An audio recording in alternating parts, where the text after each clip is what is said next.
UConn 89, Columbia 62. Dan Hurley, a late challenge with like 30 seconds left in this game, despite being up 27 at the time. But hey, midseason form from Mr. Hurley, midseason form from many of Hurley's best players. Terrace Reed with a Ken Pom MVP, 19 points, 8 rebounds, 2 blocks, 1 assist, 3 steals in 25 minutes. That is back to back Ken Pom MVPs for Terrace Reed. Every single time he has been available to this UConn team, he has been the best player on this UConn team per the analytics. Along with him, though, great performances from Alex Karaban and Solo Ball, the vets. 43 points combined between them, 5 made threes combined between them, 7 assists to 3 turnovers combined between them. Thought they were stellar, and really just your best 3 players brought their A game. And that's how you get a ho-hum 27-point win over the 213th best team in the country, Columbia. What'd you take away from UConn's performance in this game? Well, first and foremost, are we going to address the fact that Alex Caravan caught a body? Yeah, wow. I like that. I like that energy, Alex. I like how we operated after we caught that body. Look, I think that in a game like this is what you want to see happen against this level of opponent, right? And even looking back to we were a little bit down on their performance against New Haven, which I thought a lot of people were, given how that performance was against a team like that. Also, shout out to New Haven getting their first D1 dub over UMass Lowell, by the way. But I mean, at the end of the day, there's so much talk in basketball in general about what you want from guys outside of the big dogs, because you know what the big dogs are going to give you. But also at the end of the day, you can only go as far as the guys that are veterans in your program and are the best players on your team. And in this one, you get great performances from Solo, Terrace, and Caravan. Also, shout out to Silas Demery as well, who had 9 assists to 1 turnover in this game, 6 rebounds, 5 points only took 4 shots. He was real kind of like floored generally in this game, which was got good to see. The turnovers were at a minimum, which is good to see against a team like Columbia as well. You know, maybe one little issue if you wanted to poke at something was like the rebounding being as close as it is, but I mean, at the end of the day, they blew Columbia's doors off. So what are you really gonna say? Yeah, so I don't have any concerns about the rebounding. It wasn't noticeable to me whatsoever. I feel like this was UConn playing, I don't want to say to their ceiling, but maybe to their current ceiling. Is that fair to say? Current ceiling, how? So here's what I think I'm realizing or learning about this UConn team in November. And reminder, college basketball teams evolve. Usually the team that wins the national championship is a lot different, a lot better in March than they are in November. I would look no further than last year when Florida was like in a dogfight against a mid-major in November and then became very clearly the best team in the country by March. I think there's some growth that needs to happen in some areas and certainly health with Braylon Mullins. But UConn, the national championship winning version of this UConn team, looks a lot different than I think what they are right now. Right now, to me, their ceiling on a night to night basis is tied directly to do Caravan, Ball, and Reed play well. And if those 3 play well, to me right now, this is like a best case scenario UConn performance. Obviously, you could pick 1 to 2 things in addition to this that you wish would have happened. But to me, like I don't think it's really all that fair to expect anything from Jalen Stewart right now. I think Silas Demery has a long ways to go from what I want him to be. And yes, he had 9 assists to 1 turnover tonight, but I'm still working through like what he should be in an optimized version of himself in this offense. To me, the bench, Jaden Ross was really good and hit 3 threes, 10 points in this game. That's an amazing performance from him. But also, if like anyone on the bench getting you 10 is an amazing performance, you're not all that deep, which is one of my big takeaways from UConn right now. Like Jacob Furphy's not even playing. Malachi Smith's not what I thought he would be right away. Braylon Mullins, again, hurts your depth, and Ryby's not ready. So, like, I credit to Hurley because I haven't liked anything I've seen from Millender or Karoma. I know those guys have played more in some of the bye games. They were outside of the rotation tonight. They both only played 4 minutes. I think that's good. I want to see either of them in the real rotation. But bottom line is this, like just early in the season, what are my early impressions? UConn's not as deep as I thought they would be without Mullins. Point guard's not where I thought it would be. So with those two things being true, what can they be right now? It's going to be tied to Caravan, Ball, and Reed. Amazing performances from those three in this game. To me, that's why you're winning a game by 27 and you're really happy. But when we talk about March, the key to this team winning a national title is the stuff that's not ready right now. I don't think Ball, Caravan, and Reed can, as a trio, win a national championship for this team. I think they need Demery to be a legitimate scorer, which is not happening right now. Clearly, he's still learning what it means to be the point guard in a Dan Hurley offense. I think they need Malachi Smith to just be better. He has not been what I thought and hoped he would be. They obviously need Mullins healthy, and they need their bench to be deeper. Like they need regular contributions. Ross was good tonight. He's not going to make all his threes every single night, but I don't know. That's kind of where I'm at. I'm like watching this, like that was really good. It's also like a long ways to go to get where I want them to get where they need to go. Also, in a perfect world, I think Mullins comes back and like your bench, you want to depend on Stewart, Smith, and Ross. I think given out of those players, but also like as you say that, I, Terrace is still a player that could get like he didn't do it in this game, right? But we have seen Terrace Reed get himself in foul trouble. And Ryby's gonna have to be able to spell Terrace, I think, at times. And in 14 minutes in this game, he had 4 and 4, but like just eye test, he doesn't look as ready as you would think. Um, and to just piggyback off your point, I think there's even more pressure on Braylon Mullins than maybe I thought initially coming into this year. Like they are gonna need him to come back and be a guy on this team. Like be a scorer and score a little bit. And I think that'll take some pressure off Demery too if he's able to do that. You can kind of just have Demery feel his way out a little bit. I thought like, in this game, obviously he didn't do the scoring portion of it, but 9 assists to 6 rebounds, only 1 turnover. It was great.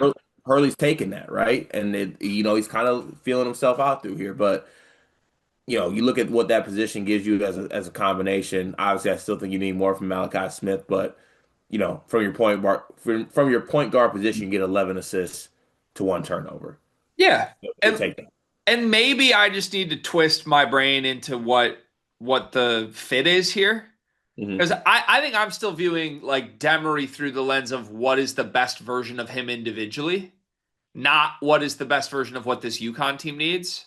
Like to fight myself on this, a team with Caravan and Ball needs a pass first point guard. They don't need someone that's going to come in and score 20 at their expense, right? So I don't know. Maybe I got to wrap my head around that. I thought he was really good in this game. It's just not exactly what I thought it would look like from Demery, if that makes sense. 9 assists for him is a career high. It's the best passing he's ever had. That's incredible.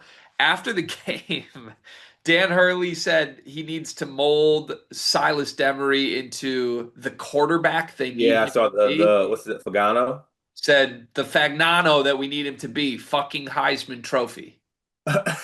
That's what Dan Hurley said. I, you like that? I mean, I I hope they're not turning Demery into Fagnano. Then this could come back to bite me. Listen, I'm sorry. I want to keep the basketball team as far away from the football team as possible. The football team's been pretty good this year, but Have they? yeah, Really? yeah, they're a good team. Nice. Still want to keep them very far away. Fun to watch. I would think your point guard play last year was like Joe Fagnano, and we're trying to get back to like I What, Caleb what, Williams. Like, what's his point? Keep Jeremy Fears away from Aiden Childs. okay, yeah, exactly. Uh, but no, I don't know. I don't know. Like, I think I'm being too harsh on Demery. Is my honest takeaway as we talk through this. Like, 9 assists is genuinely amazing from him. Yeah, and also too, I know I'm getting a little bit greedy, but at this point of the year, even though it is early 3 games in, I'm ready to see UConn play someone with a pulse, and they have that coming up. So Yep. I think you'll really get to find out a little bit more about where you're at. Yep, BYU this weekend will be fun. A couple other quick personal questions from me as we go through this. I guess let me start with a statement, not a question.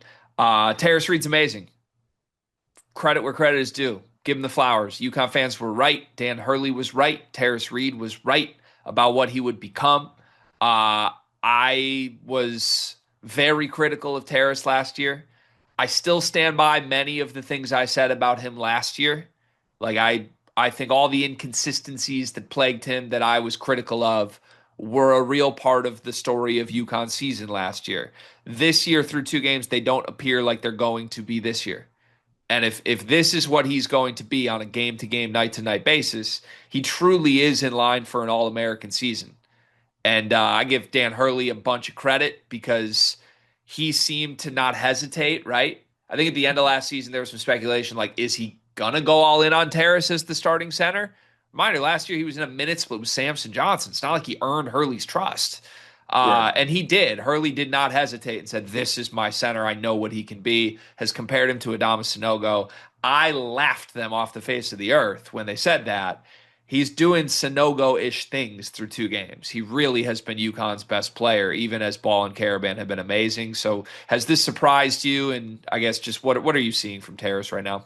Yeah, I just think that, it's I think Hurley had a belief in him, and Hurley's one of the best coaches in the sport, right? When he believes in you, it goes a long way. And I think that Terrace is seemingly early on this, he's rewarded that belief of what he can do. And I think Terrace is very much in line for a really big season. And my eye test, it matches up with what people are saying about him and what he can be up into uh to your point. And it's cool to see. You know what I'm saying? Like we obviously we said some things about Terrace, but like we've always followed Terrace. Both of our schools wanted Terrace. Your school ended up with Terrace. When he went back in the portal, I still wanted Terrace like to come to my school. So it's good to see this come full circle for him and kind of have that everyone talks about year two transfer jumps for guards. They don't necessarily talk about that way for big men as much. And I think you're seeing that with Terrace. Yeah, you're right. It's the year two transfer thing. It's so real. It's so real in this But it's sport. always with guards. Everyone does it with guards all the time. They never really do it with bigs. Yeah, I guess that's fair. I think it should just be all players. Like if you get a starter level guy for year two, you should know they're going to be really good. Right? Like they thought, did Dickinson play 2 years at Kansas? Was it Yeah, one? Yeah, that he came back and said they booed. They booed him. He yeah, took a transfer dive. yeah. This is true. The My bigs don't, the bigs don't get it like the the guards. Juwan Howard once had a front court of Hunter Dickinson and Terrace Reed. And won how many games? That year it was like 19, I think. Oh, was it? What was the 8 1 year? That was when Terrace was my starter. Ah, Yeah. well, Olivier Kamwa didn't die for this. good to confirm that Dan Hurley better college coach than Juwan Howard.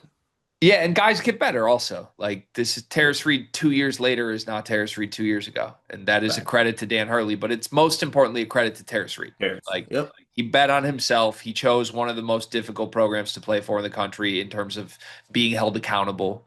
That was not something he ever got at Michigan, and he deserves the payoff that he's getting right now. I'm happy for him. Yep. Can I do the thing that I feel like I mention it every recap at this point, but am I allowed to go there again? You know what? Yes, because I think you've earned it. I think Jalen Stewart's just bad. Ooh, ooh. I'm just not that into it. Now he had double figures against New Haven and UMass Lowell, but every time I watch UConn and he's in the mix with the other starters, I feel like they are one guy short. Is That's that too harsh? no. I think that's fair. I don't know. I'll give it a little bit. I'll give it a little bit more time, but I think it's getting to that point. I love Stewart if he's like a seventh or eighth guy off the bench. I'm not into Stewart as like our fifth starter, and I Which you understand could their hand is which forced. which you could possibly be if things guys come back and things like that. Right, their hand is forced. I get it. Yeah. Should I be worried about all my Smith beliefs?